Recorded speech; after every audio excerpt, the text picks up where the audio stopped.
குரு பிரம்மா குரு விஷ்ணு குருதேவ மகேஸ்வரா குரு சாட்சாத் பரபிரம்மம் தஸ்மை ஸ்ரீ குருவே நமஹ. வணக்கம். கடவுள் அருள் டிவி நேயர்களுக்கு இனிய உற்சாகமான காலை வணக்கங்கள். வணக்கம் நண்பர்களே. சுக்கிர கிரகம் ஒரு மாதம் பெயர்ச்சி உண்டு. ஆனால் சுக்கிர கிரகத்தில் ஒரு தனித்தன்மை என்னன்னாக்கா, குரு எப்படி பொன்னன் அப்படின்னு சொல்கிறதுல நம்ம ரொம்ப முக்கியமாக இருக்கிறோமோ, அவர் தேவகுரு. சுக்கிரன் அசுரகுரு. சில்வர் அப்படிங்கிறதுக்கு இவர் தான் தலைவர். வெள்ளி ரெண்டுமே பவர் கண்டக்டர். சுக்கிரன் ஆச்சாரியர். இந்த தேவகுருவானவர் அசுரகுருவானவர் ஆச்சாரியர். யாருக்கெல்லாம் ஆச்சாரியர்கள்? யாரெல்லாம் காரியங்களை உழைப்பால் செய்பவர்கள், விவசாயிகள், வைசியர்கள்னு சொல்லக்கூடிய வியாபாரிகள், இப்படி எல்லாருக்கும் அந்த ஆச்சாரியர்கள். இந்த ஆச்சாரிய தன்மையில் இவர் என்ன செய்வார்னா, நிறைய நுணுக்கங்களை சொல்லிக் கொடுப்பார். அவங்களுக்கெல்லாம் ஒன்றும் தெரியாதுப்பா, பாவம்ப்பா, நான் சொல்லித்தரேன்னு சொல்லுவாங்க இல்லையா, அப்படி இறங்கி வந்து தன்னுடைய கரங்கோத்து கைப்பிடித்து அவர்களை வழிநடத்த சொல்வார். அதனால தான் தேவகுரு விட சுக்கிரகுரு வணங்கும் போது உடனே அவர் பலன் கொடுத்து விடுவார் அப்படின்னு மனத்தில் வைத்துக் கொள்வோம். செல்வங்கள் அதிகமாக வேண்டும், ஆடம்பரங்கள் வேண்டும், கலைகளிலே பிரச்சனை இல்லாமல் நல்லா வாழணும். நிறைய பேருக்கு இந்த துலா ராசியில் இருக்கிறவங்க தான் இசையிலையும் நல்ல ஒரு கலை நிகழ்ச்சிகளிலும் மீடியா துறைகளிலும் நல்ல நுணுக்கங்கள்லாம் பெற்றிருப்பார்கள். மகிழ்ச்சி நிறைந்த விஷயங்கள் எல்லாம் இங்கே தான் நடக்கும். அப்போது சித்திரம் எழுதுறதுன்னு படம் வரையதெல்லாம் இங்கே தான் இருக்கும். அப்படி சுக்கிரனுடைய ஆட்சி, மூல திரிகோண ஆட்சி கொண்டது இந்த துலா ராசின்னு பேர். அப்படி சுக்கிரனை பற்றி அனைத்து விதமான விஷயங்களும் கொண்டது அந்த ராசி. காலபுருஷ தத்துவத்தின் 7ஆம் இடம் அப்படின்வா. கலத்திரம் அப்படிங்கிறதுனால ஆண்களுக்கு திருமண வயதில் இருப்பவர்களுக்கு பார்க்கக்கூடியது இந்த சுக்கிரனை பார்ப்போம். எங்கே இருக்கிறாங்க, சுக்கிரன் எங்கே இருக்கிறான்னு. பெண்ணை பார்க்கும்போது மேஷராசி அப்படிங்கிறனால செவ்வாயை பார்ப்போம். செவ்வாய் எங்கே இருக்கிறான்னு பார்ப்போம். அப்போ தைரியஸ்தானத்தை கொண்ட இந்த ஆண்மகனுக்கு மேஷராசி அப்படிங்கிற பெண்மகளை பிடித்து கொடுத்தல் இந்த துலா ராசிக்காரை பிடித்து கொடுப்போம். அப்போ கைப்பிடித்து கொடுப்போம். இப்படி தான் மாற்றி மாற்றி பிடித்து கொடுப்போம். அப்போது வாழ்க்கையில் துணைகள் அப்படி அமைவதற்கு இந்த மேஷ துலா அப்படிங்கிற காம்பினேஷன் ரொம்ப முக்கியமானது அப்படின்னு புரிந்து கொள்கிறோம். இப்போ செவ்வாய்க்கும் இந்த சுக்கிரனுக்கான தொடர்பு புரிந்திருக்கும். இப்படிப்பட்ட ஒரு நிகழ்வுக்கு இன்றைக்கு நாம் பார்க்கும்போது வர சனிக்கிழமை அன்னைக்கு 29 மே 2025 அன்று சனிக்கிழமை பஞ்சமி திதி அன்று சுக்கிரனானவர் பெயர்கிறார். இவர் 29/6/2025 வரைக்கும் இருப்பார். ஆனி மாதம் 15ஆம் தேதி வரைக்கும் இருப்பார். முதலில் இப்போ இருந்துட்டு இருக்கிறது மீனராசியில் உச்சம் அப்படிங்கிற இடத்துல இருந்தார். இப்போ அவர் அங்கேருந்து மேஷ ராசிக்கு மூவ் ஆகிறார் பார்க்குறோம். சுக்கிரனுடைய அந்த கிவிங் பிரசாத் அப்படின்னு பார்த்தீங்கன்னா, வாமன அவதாரம்னு திருமாலுடைய அவதாரம் இருக்கும். அதை மகாபலி சக்கரவர்த்தி தானம் கொடுக்கறதுக்கு ரெடி ஆவார். எதை கேட்டாலும் தானம் கொடுக்குறேன் அப்படின்னு சொல்லுவார். நீ எதை கேட்டாலும் தானம் கொடுக்குறேன்னு சொன்னால் நான் உன்னை பார்த்துக்கிறேன்னு சொல்லி தான் திருமால் அவதாரம் எடுத்து வரார். வாமனராக வந்து நிற்கிறார். இது சுக்கிராச்சாரியாருக்கு தெரிஞ்சிடுது. எப்படி தடுக்கிறது, தன்னுடைய பக்தனை காப்பாற்றணும் அப்படிங்கிறதுனால அந்த கமண்டலத்தில் தண்ணியை ஊற்றி அதை தாரவாத்துறதுன்னு சொல்லுவாங்க. அப்போ அந்த தாரவாக்குற அந்த கமண்டலத்துக்குள்ளார வண்டா போய் மறைச்சிருவார். தண்ணி வெளியில் வராமல் தடுத்துருவார். இது தெரிந்து கொண்ட சூக்ஷ்மதாரியான திரிவிக்ரமர் அழகாக என்ன பண்ணுவார், ஒரு தர்ப புல்லை எடுத்து அந்த கிண்டியில் குத்துவார். அப்போது இவருடைய கண் பாதிக்கப்படும். அப்போ கண் இன்றைக்கும் ஒரு சுருக்கத்தோடு இருப்பார், குருட்டுத்தன்மையுடன் இருப்பார்னு வச்சுக்கலாம். அப்படி இருக்கக்கூடிய சூழ்நிலை ஒரு கண் பாதித்த சுக்கிராச்சாரியார். அப்போ பாருங்கள், தன்னையே பலி கொடுக்க தடுத்து ஆட்கொள்ளக்கூடிய ஒரு நல்ல உள்ளம் இவர். அப்புறம் அவர் வெளியில் வர்றார். அதுக்கப்புறம் தாரவாக்குறாரு. அப்புறம் 3 அடி மண் கேட்குற அந்த வாமன அவதாரம் இருக்கிறது. 3 வைத்தது திருவிக்ரம அவதாரமாக தன்னை வாமனுடைய மகாபலியுடைய தலையிலேயே காலை வைத்து அவரை அடக்குகிறார் அப்படின்னு பார்க்குறோம்.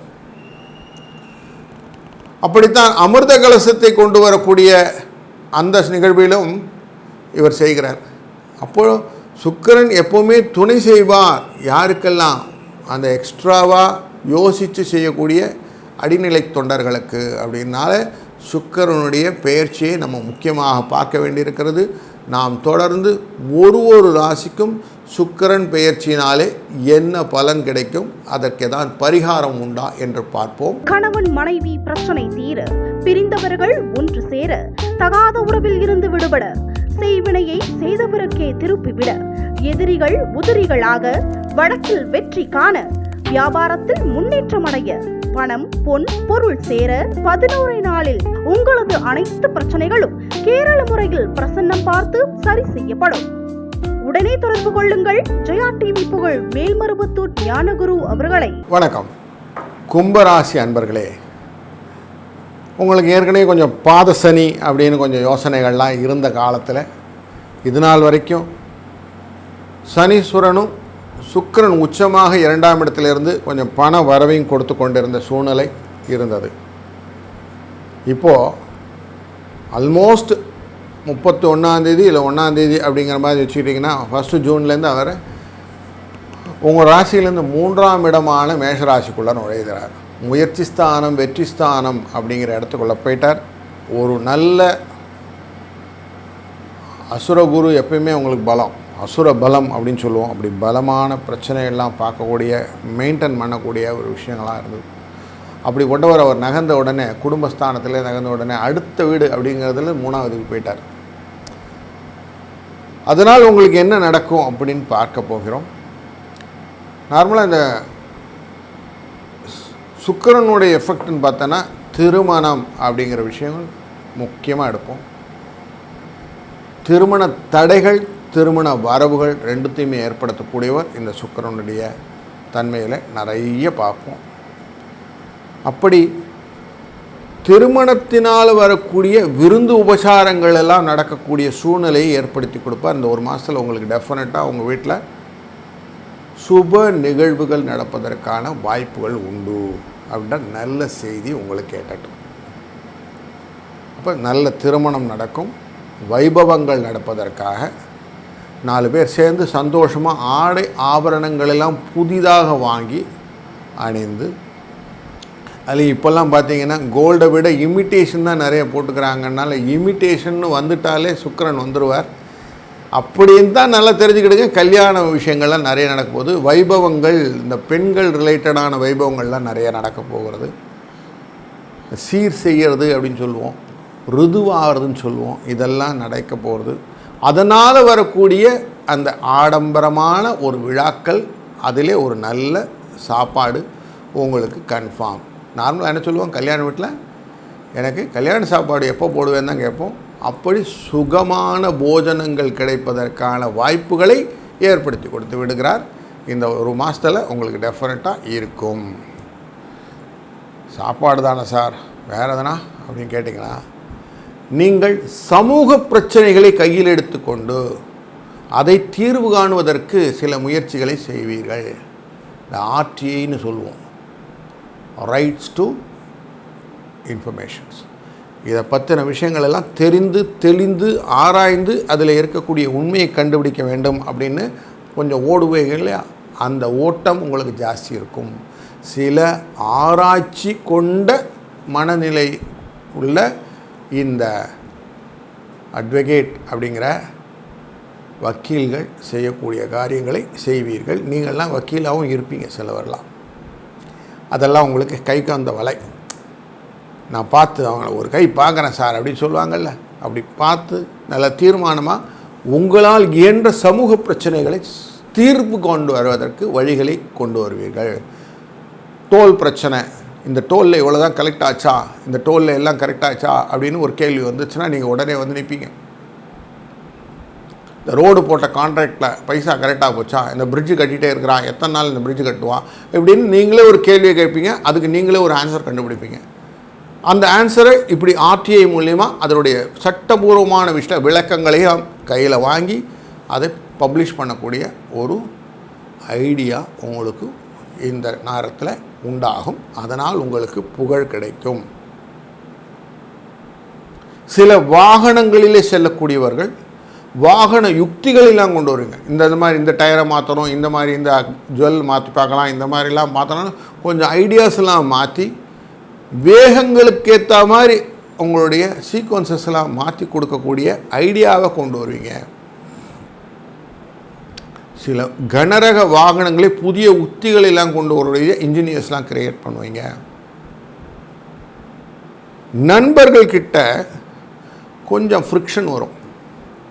நீ நல்லவன், நான் கெட்டவன், நான் கெட்டவன், நீ கெட்டவன், ஒரு சின்ன ஒரு மனஸ்தாபங்கள் வருவதற்கும் இந்த காலகட்டத்தில் ஒரு வாய்ப்பு உண்டு. சகோதரர்கிட்டையும் சொத்து ரிலேட்டடாக பேசும்போது கொஞ்சம் ஃப்ரிக்ஷன் இருக்கும், பார்த்து பேசுங்க. தாயாரின் உடல்நிலையிலே கொஞ்சம் குறைபாடுகள் வருவதற்கான வாய்ப்புகளும் சுகர் போன்ற விஷயங்கள் எல்லாம் அவங்கள பாதிப்பதற்காகவும் சூழ்நிலை காட்டுகிறது. அதுக்கும் கொஞ்சம் எச்சரிக்கையாக இருங்கள். மாதா பிதா குரு தெய்வம் அப்படின்வோம். அப்படி மாதாவின் தாயின் அந்த உடல்நிலையை இந்த குரு நல்லபடியாக காப்பாற்றி நல்லபடியாக செய்து கொடுக்க வேண்டும் அப்படின்னு வேண்டிக் கொள்வது உங்கள் கடமை. செல்வம் வரும். புதிதாக வீடு வாங்குவது, காரை விற்று புதுசு வாங்கலான்னு யோசிக்கிறேன் சார். இந்த ஃப்ளாட்டு சரியில்லை சார், 2 பெட்ரூம் தான் இருக்குது, நான் 3 பெட்ரூம் 4 பெட்ரூம் இண்டிவிஜுவல் ஃப்ளாட் அப்படி பார்க்குறேன் சார் அப்படின்னு சொல்கிறவங்களுக்கெல்லாம் இந்த காலகட்டத்தில் நல்ல ஒரு வாய்ப்பு இருக்கிறது. வசதியான இடத்துல பொண்ணை பார்க்கணும் சார், வசதியான இடத்துல பிள்ளையை பார்க்கணும் சார்னு சொல்லக்கூடிய அன்பர்களுக்கு வரன்கள் அந்த மாதிரி அமைஞ்சு கொடுக்கக்கூடிய சூழ்நிலை இருக்கிறது. மொத்தத்தில் மகிழ்ச்சியை ஒருங்கே கொண்டு வரக்கூடிய சூழ்நிலை. அப்போ நல்லா இருக்குது இல்லைங்களா? பொண்ணுக்கு நல்லா பாடுவாங்களாங்க, நிறைய இதில் ப்ரோக்ராம்லாம் பண்ணியிருக்கிறாங்களாங்க அப்படின்னும் காதில் விழும். பையன் ஒரு பெரிய டான்ஸ் மாஸ்டராக இருக்கிறாங்க, நல்ல இடத்துல நிறைய கோரியோகிராஃபிலாம் பண்ணியிருக்கிறாங்க அப்படின்னு ஒரு சின்ன ஒரு பிட்டு வந்து விழுகும். திருமண தடைகள், 2ஆம் கல்யாணம் அப்படிங்கிற தடைகள் எல்லாம் இருந்தது இல்லையா, நிச்சயதார்த்தம் வரைக்கும் நின்று போச்சு சார் அப்படின்னு சொல்லுவான். அதெல்லாம் இப்போ திருப்பி நடக்க ஆரம்பிச்சிடும். சட்ட சிக்கல்கள் எல்லாம் தீர்வு கண்டு விடுவீர்கள். சட்ட பிரச்சனைகள் வரும், சிக்கல்கள் தீர்ந்துவிடும். அப்படி ஒரு சின்ன சுமூகமான பிரச்சனைகள் சால்வெண்ட் வரக்கூடிய சூழ்நிலை. டைவர்ஸ் கேஸ்க்கு அப்ளை பண்ணி கவுன்சிலிங்கில் செட்டில் ஆகிடும். இப்படி நல்ல நல்ல விஷயங்களும் நடக்கக்கூடிய சூழ்நிலையை இந்த 3ஆம் இடத்திலே அமர்ந்து கொண்டு இந்த குரு பண்ணிவிடுவார். ஏன் பண்ணுறார்? பூர்வ புண்ணிய ஸ்தானத்தை பார்க்கிறார். அதனாலே உங்களுக்கு குருவின் கடாட்சம் இப்படி, இவங்களுக்கு தெய்வ கடாட்சம் இருக்குங்க, அதனால் எல்லாமே சார்ட் அவுட் ஆகிடுதுங்க அப்படின்னு கரெக்டாக சொல்லுவாங்க. அப்போ நீங்கள் செய்ய வேண்டியதும் பக்கத்தில் இருக்கிற மாரியம்மன் கோயில், அம்மன் கோயில், எந்த கோயிலாக இருந்தாலும் அதற்கு ஒரு பாலாபிஷேகம் செய்வதற்கு, அர்ச்சனை செய்வதற்கு, முடிந்தவரை உங்களால் 4 எலுமிச்சம்பழத்தையான கொண்டு போய் சேர்ப்பதற்கு மனதால் பிரார்த்தனை பண்ணிக்கொண்டு அதை செய்யுங்க. செஞ்சீங்கன்னா ஆட்டோமேட்டிக்காக உங்களுக்கு அனுகிரகம் உண்டு. நலிவுற்ற ஏழை எளியவர்களுக்கு உங்களால் முடிந்த உதவிகளையும் செய்யுங்கள். செஞ்சீங்களா குருவின் பரிபூர்ணமான கடாட்சமான, அதுவும் அந்த தேவகுரு இருக்காருங்களே, எளியவருக்கு உதவ உங்களுக்கு அவர் பின்னாடி நிற்பார் அப்படின்னு இருக்குது. அதனால் வறியவன் அப்படின்னு பார்க்காம அவங்களுக்கு ஹெல்ப் பண்ணுங்கள். உங்களுக்கு அனுகிரகமாக பக்கத்துலேருந்து பேக்கப் பண்ணிகிட்டே வருவார். வாழ்க்கை சுபிட்சமாக நல்லதாக அமைவதற்கு வழிகோலுவார். வாழ்க வளத்துடன். கடவுள் அருள் டிவியை பார்த்தமைக்க நன்றிகள். மேலும் இது போன்ற தகவல்களை தெரிந்து கொள்ள கடவுள் அருள் டிவியை சப்ஸ்கிரைப் செய்யுங்கள். மறக்காமல் பெல் ஐக்கானை கிளிக் செய்யுங்கள்.